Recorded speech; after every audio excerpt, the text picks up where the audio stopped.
ورحمۃ اللہ وبرکاتہ. الحمد للہ رب العالمین والصلاة والسلام علی سید الانبیاء والمرسلین وعلی آلہ واصحابہ اجمعین. اما بعد، میں مفتی برکت اللہ آپ کی خدمت میں آج کا یہ پروگرام جستجو لے کے حاضر ہوں. ہم ربیع الاول کی مناسبت سے آپ مجھ سے اور ہر ایک سے سیرت نبوی کے بارے میں سن رہے ہوں گے، لیکن پچھلے ہفتے میں نے یہ شروع کیا تھا کہ سیرت نبوی جو ہے قرآن کریم کی روشنی میں اگر ہم دیکھیں تو قرآن کی گویا ہر پیج پر کہیں نہ کہیں رسول اکرم صلی اللہ علیہ وسلم کا تذکرہ، کبھی مخاطب کی شکل میں، کبھی ضمیر کی شکل میں، کبھی یعنی حکم کی شکل میں کہ قل هو اللہ، جسے ہے ہم جانتے ہیں کہ اے نبی کہہ دو. تو گویا رسول اکرم صلی اللہ علیہ وسلم کی زبانی جتنی چیزیں کہیں گئی ہیں وہ رسول صلی اللہ علیہ وسلم کو مخاطب کر کے کہا گیا ہے. تو آئیے ہم آج مختصر سے اس وقت میں ہم اپنی جستجو سیرت نبوی کے اہم پہلوؤں کی طرف لے چلتے ہیں. سب سے بہتر اور اچھی چیز تو یہ کہ ہم حضور اکرم صلی اللہ علیہ وسلم کو ایز اے انسان جانیں کہ نبی بننے سے پہلے ہی رسول صلی اللہ علیہ وسلم صادق اور امین تھے، یعنی سچ بولنا اور امانت داری جو ہے وہ رسول اللہ صلی اللہ علیہ وسلم کی انسانی خصوصیات میں سے ہے. یعنی نبی ہونے سے پہلے ہی آپ صلی اللہ علیہ وسلم اس طریقے سے مشہور تھے. گویا ایک انسان کے اندر یہ دونوں خصلتیں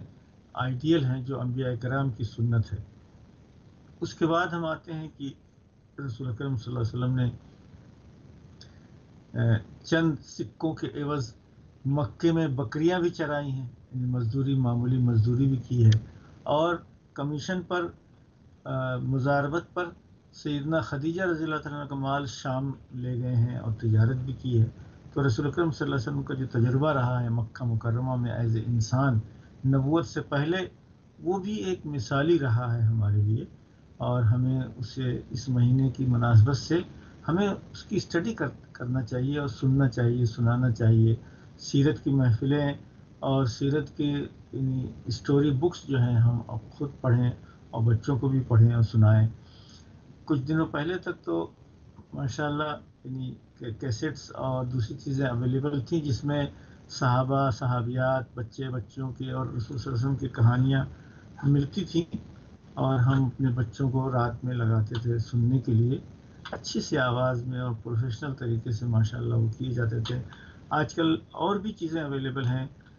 جس کو اگر ہم جستجو کریں تو ہمیں مل جائے گا، اور ہمارے ہر عمر کے لحاظ سے، سیرت نبوی کے ہر پہلو کے لحاظ سے، ہر زبان میں، اردو، عربی، انگریزی میں لیکچرز اور ٹاکس اور بریفنگز ہیں. خود ہم اسلام چینل پر ہم نے جو کیا تھا شمائل ترمذی کے نام سے، رسول اکرم صلی اللہ علیہ وسلم کے خصائل و شمائل، یعنی آپ کے فزیکل فیچرز، آپ کی قلمی تصویر اور آپ کے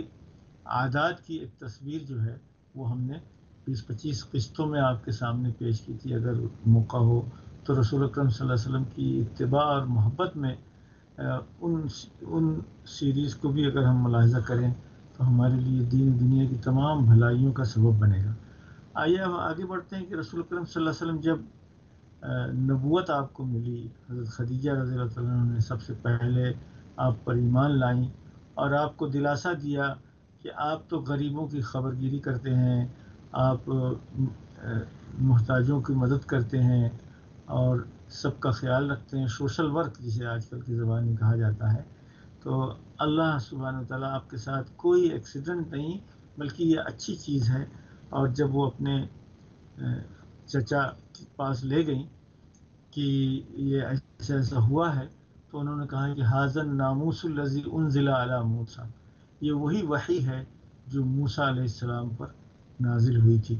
تو گویا حضرت خدیجہ رضی اللہ عنہ کے ساتھ جو آئیڈیل مثالی فیملی زندگی تھی وہ نبوت سے پہلے، نبوت کے بعد بھی جاری رہی، اور سوشل سروسز کی جو زندگی تھی آپ صلی اللہ علیہ وسلم کی، وہ بھی نبوت سے پہلے اور نبوت کے بعد بھی جاری و ساری رہی، یہاں تک کہ آپ کے دشمن بھی آپ صلی اللہ علیہ وسلم کے ساتھ کے یہاں امانت رکھتے تھے، اور جس دن آپ مکہ چھوڑ کے مدینہ تشریف لے گئے ہیں اس دن بھی آپ کے پاس امانتیں لوگوں کی تھی۔ اب آئیے ہم دیکھتے ہیں کہ رسول اکرم صلی اللہ علیہ وسلم نے 13 سال مکہ مکرمہ میں جو دعوت اسلامی کا کام کیا، یعنی لوگوں کو 1 to 1 فیملی اور چھپ کر اعلانیہ جس طریقے سے بھی مختلف طریقوں سے آپ صلی اللہ علیہ وسلم نے لوگوں کو اسلام کی طرف، نبوت کی طرف اور ایمان کی طرف دعوت دی۔ جن لوگوں کی قسمت میں ایمان لکھا تھا وہ ایمان لے آئے، اور جن کی قسمت میں نہیں تھا وہ محروم رہے، اور ان کی قسمت میں گویا شقاوت رہی، انہوں نے مخالفت کی۔ لیکن کچھ لوگ ایسے تھے جو انتظار کر رہے تھے کہ دیکھیں یہ جو محمد صلی اللہ علیہ وسلم جو ہے یہ کس ان کا قریش کے ساتھ معاملہ کس کروٹ بیٹھتا ہے۔ تو چنانچہ ہجرت کے بعد صلح حدیبیہ تک بہت سے لوگ انتظار کر رہے تھے۔ تو اللہ سبحانہ وتعالیٰ نے قرآن میں فرمایا ہے کہ اگر یہ ڈر نہ ہوتا کہ تم مکے میں سیدھے سادے مسلمانوں کو بھی کچل دو گے تو ہو سکتا کہ صلح حدیبیہ کے بجائے ایک مکے پر چڑھائی اور جہاد ہو جاتا، لیکن اللہ سبحانہ وتعالیٰ نے صلح حدیبیہ کو فتح مکہ قرار دے دیا۔ سورہ فتح نازل ہوئی، انا فتحنا لک فتحا مبینا لیغفر لک اللہ ما تقدم من ذنبک وما تأخر۔ آج کل ماشاءاللہ مسلم ممالک میں جو صورتحال ہے اور ربیع الاول کی مناسبت سے جو چیزیں ہائی لائٹ کی جا رہی ہیں وہ یہ ہے کہ رسول اکرم صلی اللہ علیہ وسلم کی زندگی سے ہم عام آدمیوں کو بھی، گھریلو زندگیوں کے لیے بھی، رائے عامہ کے لیے اور سیاسی زندگی میں بھی اور سماجی پہلو سے بھی ہر قسم کی ایسی ہدایات ہیں، ایسا نمونہ ہے کہ آپ کی جو قائدانہ صلاحیتیں ہیں، جیسے کہ اللہ تعالیٰ نے قرآن کریم میں ہی فرمایا ہے فَبِمَا رَحْمَةٍ مِّنَ اللَّهِ لِنْتَ لَهُمْ وَلَوْ كُنْتَ فَظًّا غَلِيظَ الْقَلْبِ لَانفَضُّوا مِنْ حَوْلِكَ۔ اللہ کی رحمت کے نتیجے میں آپ لوگوں کے ساتھ نرمی کا برتاؤ کرتے ہیں۔ اگر آپ سخت زبان اور سخت گیر ہوتے تو لوگ آپ کے آس پاس سے بھاگ جاتے ہیں۔ تو گویا اللہ کی رحمت کے نتیجے میں انسان جو ہے رسول صلی اللہ علیہ وسلم کے ارد گرد جمع ہوتے رہے اور آپ سے محبت والا معاملہ کیا، آپ سے وحشت کا معاملہ نہیں کیا۔ تو جس طرح کی 9 بیویاں مدینہ منورہ میں سب کے ساتھ برابری کا معاملہ کرتے ہوئے رسول اکرم صلی اللہ علیہ وسلم نے ایک مثالی گھریلو زندگی گزاری، اسی طرح عرب نان عرب اور مقامی اور بدو ہر قسم کے لوگوں سے اور دوست دشمن ہر قسم کے لوگوں سے رسول اکرم صلی اللہ علیہ وسلم نے جو معاملہ کیا وہ ہمارے لیے ایک نمونہ ہے کہ ہم اپنے پڑوسیوں کے ساتھ، اپنے ہم پیشہ افراد کے ساتھ، اپنے امپلائر ہو یا امپلائیز ہو ان کے ساتھ، مسلم ہو یا غیر مسلم ہو ان کے ساتھ کیسے معاملہ کریں، یہ رسول اکرم صلی اللہ علیہ وسلم کی زندگی سے ہمارے لیے اس میں کافی رہنمائیاں ہیں۔ ماشاءاللہ آج کل روزانہ سنائی دیا جا رہا ہے کہ لوگ عمرے پہ تشریف لے جا رہے ہیں، آج نہیں تو کل عمرہ کھل گیا ہے، تو لوگ جو ہے زیارت نبی اور عمرے کے لیے جوق در جوق جو ہے وہ آگے بڑھ رہے ہیں۔ جو لوگ خوش قسمت ہیں جن کو ابھی سفر نصیب ہو رہا ہے اس مہینے میں، ماشاءاللہ ربیع الاول کا مہینہ ایسا مہینہ ہوتا تھا کہ ساری دنیا سے لوگ جو ہے وہ مدینہ منورہ پہنچنے کی کوشش کرتے تھے تاکہ وہ رسول اکرم صلی اللہ علیہ وسلم کی پیدائش کا جو مہینہ ہے وہ اچھی طرح رسول صلی اللہ علیہ وسلم کی خدمت میں گزار کے وہ منائیں۔ تو ہم یہاں جو برطانیہ اور یورپ میں اور دوسری جگہوں پر ہیں، ہم یہ کر سکتے ہیں کہ زیادہ سے زیادہ درود شریف پڑھیں، زیادہ سے زیادہ رسول اکرم صلی اللہ علیہ وسلم کی سیرت اور شمائل کا ورد رکھیں، چاہے سننے کے لحاظ سے، کتابیں پڑھنے کے لحاظ سے، قصے کہانیاں پڑھنے کے لحاظ سے، تاکہ اس مہینے کی مناسبت سے ہم اپنے بچوں کو بھی بتا سکیں کہ یہ رسول صلی اللہ علیہ وسلم کی پیدائش کا مہینہ ہے، اور ہمارے رسول صلی اللہ علیہ وسلم جو ہے وہ ہر قسم کے انسانوں کے ساتھ، بچوں، بوڑھوں، عورتوں، مسلم، غیر مسلم، سب کے ساتھ جو ہے رسول اکرم صلی اللہ علیہ وسلم کا کیا برتاؤ تھا، اور آپ صلی اللہ علیہ وسلم نے جو نمونہ ہمارے لیے چھوڑا ہے اس کی یعنی اس کے لا انتہا پہلو ہے. اور خاص طور سے رسول اکرم صلی اللہ علیہ وسلم نے جو اپنی زندگی کی سمری فیئرویل یعنی حجۃ الوداع میں آپ صلی اللہ علیہ وسلم نے خطبہ فرمایا تھا، اس میں گویا تمام یونیورسل اسلامک ویلیوز آ گئی ہیں کہ تمام انسان برابر ہیں، گورے کالے اور براؤن، سب لوگ اللہ کی نظر میں ایک ہیں اور سب آدم کی اولاد ہیں، اور ان میں فرق جو ہے صرف ان کے اچھے اعمال اور تقوی کی وجہ سے ہے. لا فضل لعربین علی عجمین ولا لعجمین علی عربین الا بالتقوی، سوائے تقوی کے کسی کے اندر کوئی اچھائی یعنی معیار اور کمپٹیشن کا معیار نہیں ہو سکتا ہے. چنانچہ مدینہ منورہ کی زندگی میں 10 سالہ زندگی میں جتنے ہی مشکلات آئیں اور سخت اور تنگی کے واقعات آئے، باہر کے اور قریبی کے لوگوں کے حملے سے بھی ان کو گزرنا پڑا، سیکورٹی اور ہر قسم کے خوف و ہراس اور تکلیفوں سے بھی گزرنا پڑا، لیکن ان سب چیزوں کو برداشت کرتے ہوئے اسلام کا پیغام ساری دنیا میں صلح حدیبیہ کے بعد آپ صلی اللہ علیہ وسلم نے ساری دنیا میں پیغام بھیجا اور سب کو اسلام کی دعوت دی. اسلم تسلم یہ میسج تھا، اور آپ کے خط کا عنوان تھا کہ تم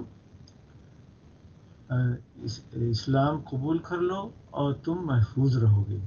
تم تسلیم یعنی تمہاری کرنٹ جو سچویشن ہے اور کرنٹ جو پوزیشن ہے وہ تمہارے لیے پریزرو رہے گی.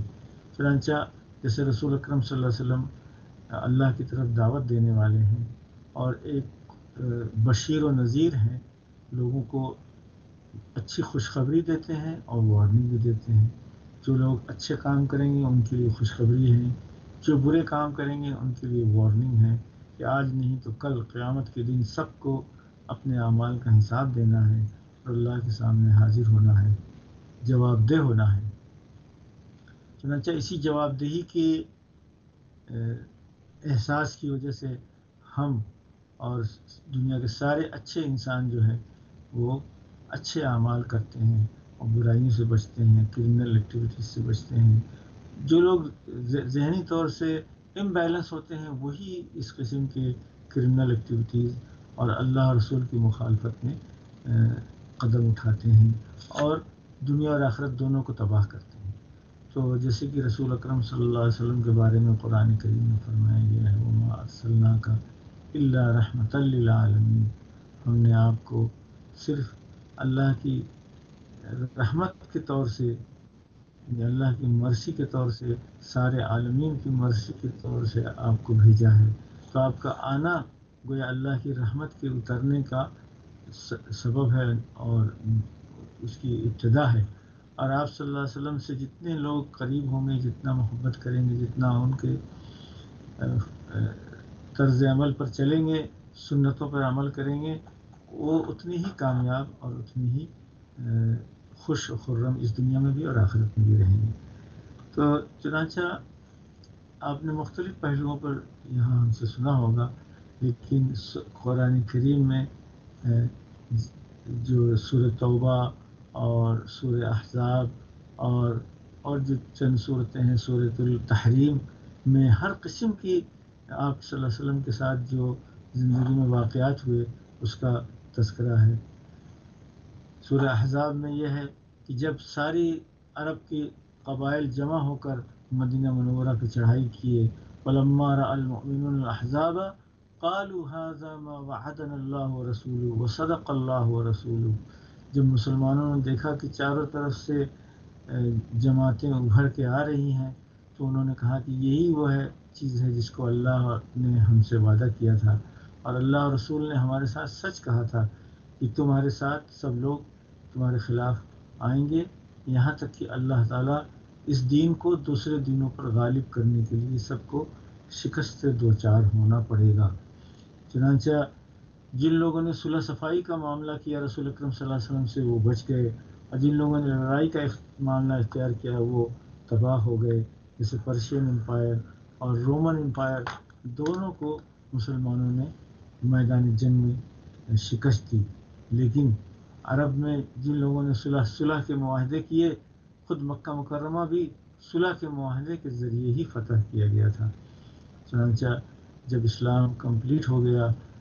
الیوم اکملت لکم دینکم واتممت علیکم نعمتی ورضیت لکم الاسلام دینا، کہ آج میں نے تمہارے اوپر اپنی نعمت مکمل کر دی ہے، اینڈ میں نے یہ دین اسلام تمہارے لیے میں قبول کر چکا ہوں، کہ الیوم اکملت، آج میں نے دین مکمل کر دیا ہے اور اپنی نعمت مکمل کر دی ہے، اور میں اسلام کے اوپر عمل کرنے پر تم سے راضی ہوں۔ کوئی اللہ تعالیٰ نے اپنی رضا کا اظہار اسلام پر عمل کرنا قرار دیا ہے، اور اسلام پہ عمل کرنے کا مطلب ہے کہ رسول اکرم صلی اللہ علیہ وسلم کی زندگی میں جو بھی نمونے عمل ہے اس پر ہم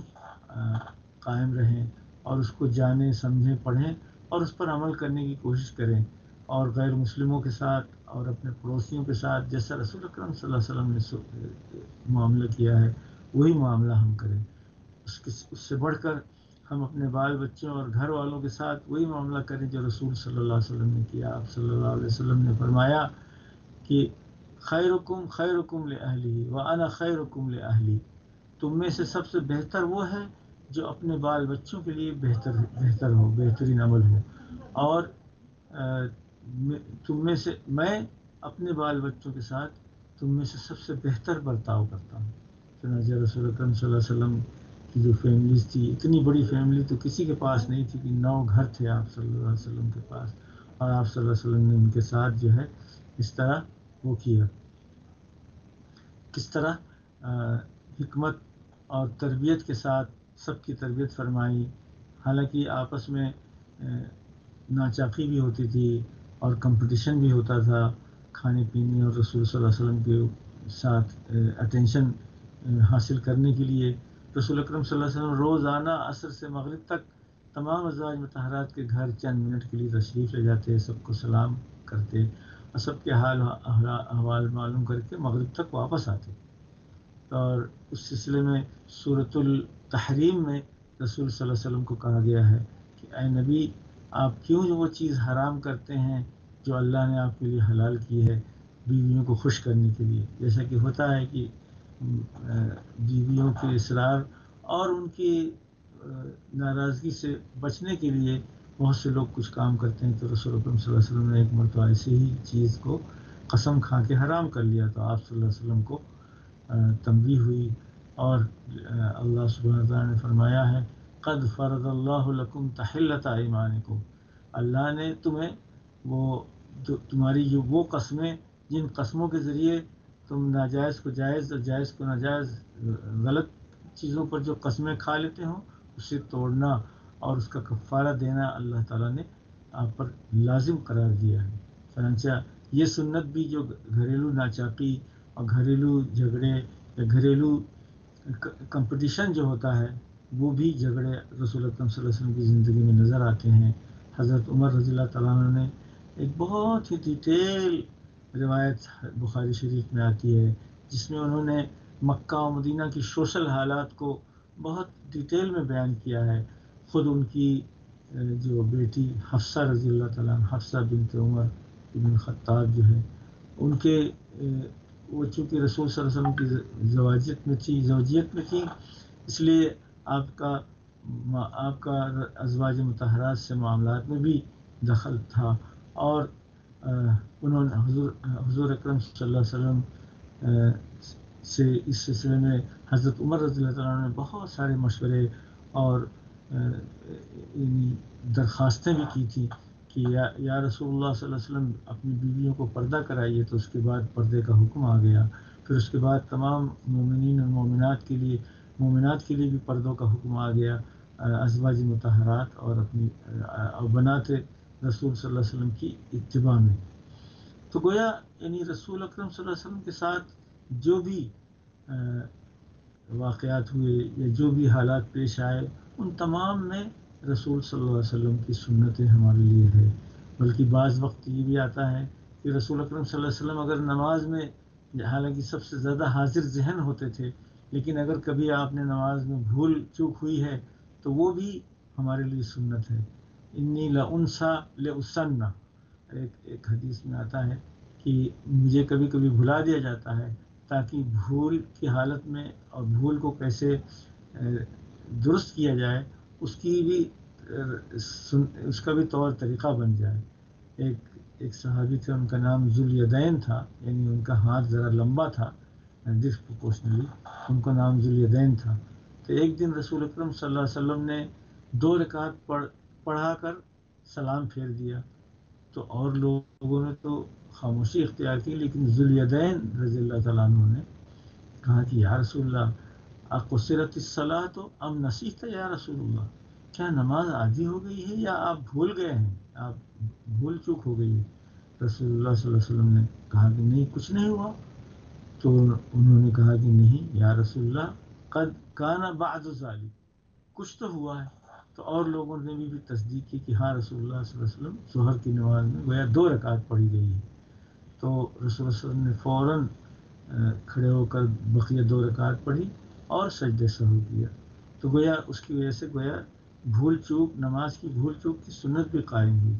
اس کے علاوہ جب ازواج مطہرات کے جب کلیشی کے واقعات، کمپٹیشن کے واقعات آتے ہیں، وہ بھی ایک دلچسپ تاریخ ہے، سوشل اور فیملی تاریخ. اس کے علاوہ ازواج مطہرات کے جو گھر تھے، 9 گھر جو تھے، وہ گویا خواتین اور بال بچوں والوں کی فریاد رسی کے موقع تھے، یعنی ریسپشن سینٹر تھے.